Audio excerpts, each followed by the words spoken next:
Tadi Anda menyebut kebijakan pemerintah menaikkan PPN 12% ini sebagai bentuk kepanikan dan frustrasi dari Menteri Keuangan.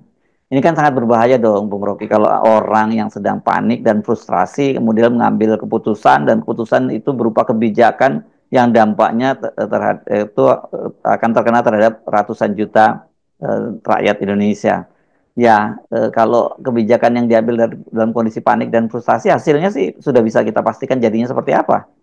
Ya, tentu problem barunya adalah mencari paradigma apa untuk mengganti paradigma pertumbuhan, mengganti paradigma growth yang basisnya adalah gali-gali tambang, lalu panjat-panjat pohon sawit.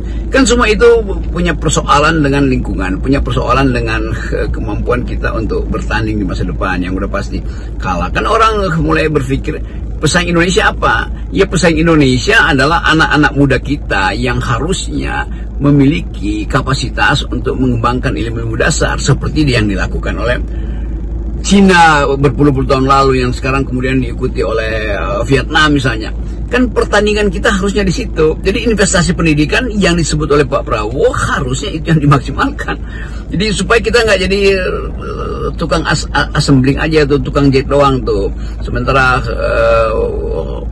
mesin-mesin pertumbuhan baru itu tidak kita kuasai itu, yang kita sebut sebagai ilmu-ilmu dasar misalnya.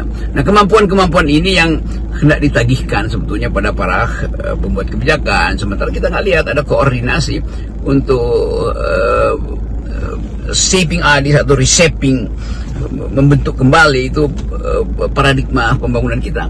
Jadi kalau kita balik pada problem dasarnya, secara ideologis kita harus menghasilkan satu jenis pemikiran ekonomi untuk dijadikan kebijakan, dan atas dasar itu seluruh infrastruktur pendidikan diarahkan. Kan begitu cara berpikirnya, cara berpikir paradigmatik. Kalau misalnya dibutuhkan reshuffle habis-habisan, ya harus balik pada mereka yang menguasai problem. Kan internasional menunggu Indonesia, katanya kabinet yang second kabinet, kenapa besar banget? Kan yang disebut ahli itu cuma sedikit harusnya kan.